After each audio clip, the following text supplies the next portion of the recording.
Thank you, Mike. The Smithsonian looking at American enterprise this 4th of July and beyond. It's opening a new exhibit tracing the role of business and innovation in our country. And you may want to consider going to see some local connections that we're told are a part of it, including the influence of the Erie Canal as well as Chester Carlson and Xerox. And Jennifer had a conversation about the Smithsonian and American enterprise.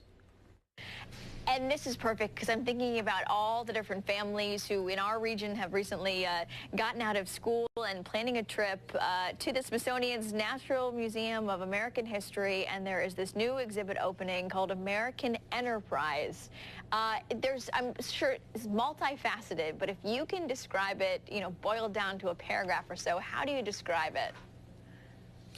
Well, this is the first exhibit we've ever done on the history of business in America and how it affects all of our lives, because we think of the story of business as being the story of producers and manufacturers, but really it's the story of all of us. And we tell that story from the perspective of the consumer and the worker. So when you come to see this exhibition, we think you'll see reflected in it your life, the life of your parents and your grandparents, and how that tracks back to the history of the United States from the beginning.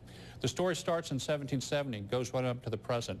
Goes through 4 eras: the merchant period, when businesses were mostly small and family businesses; the corporate period, the rise of the large corporations, automobile companies, railroads, oil companies; the consumer period that goes from the 1940s to the 1970s, when businesses started focusing on many different markets, like the teen market, the African-American market, women; and then up to the global period, 1980s to the present, when business became global for all of us. So I think you'll see yourself reflected, products that you bought, things that you have in your home, and see how it fits into the larger picture of the development of the nation.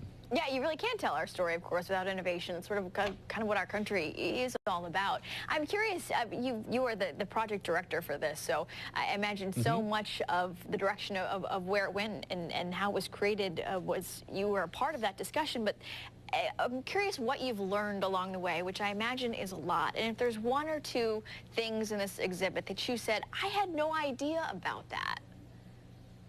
Well, the thing that I think really stands out for me is trying to understand what's really American about American business. And at the national level, what we came to think was, in America, we believe in both capitalism and democracy and how they interact and how they check one another. And then on the personal level, it's the interplay between our own individual opportunity and our concern for common good.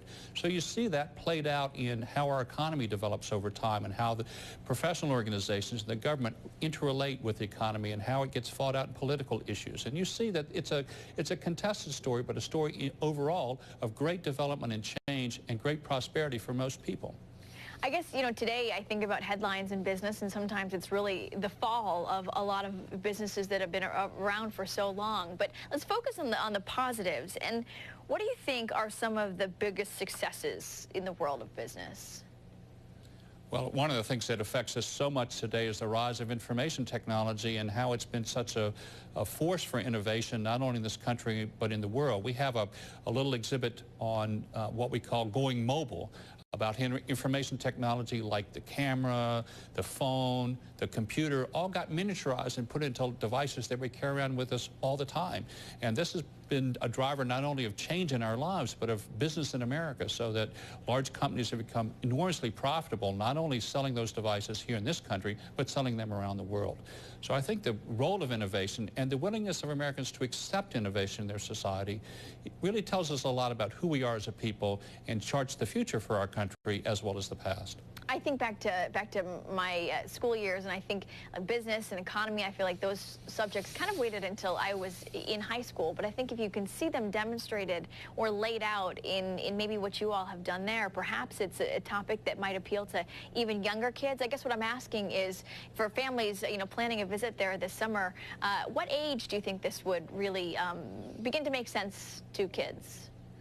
Well, the great thing about this exhibition is it's highly interactive, as well as being full of the rich artifacts that we have in the collection. So we have 34 different electronic interactives through the exhibition. They're fun for kids from really age 6 and 7 on up. One of the interactives we have is what we call the Tower of Power, where you learn to compete or cooperate, and you have to keep going to light the whole tower and see you succeed in business.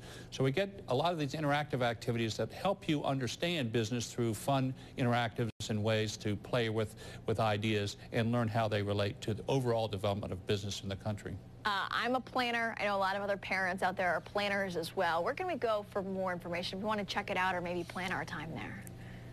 Sure. Well, the great thing to do is go to our website, americanhistory.si.edu. You'll see a sample of the exhibition and the objects that are here and find out what you can come to see, or you can pick up our book, American Enterprise, A History of Business in America, and that's a great takeaway as well. So there's a lot of information you can look at before you come, and then spend your time well when you get here and see the exhibition. Awesome. Well, congratulations again as Project Director for American Enterprise. This must be a proud day for you.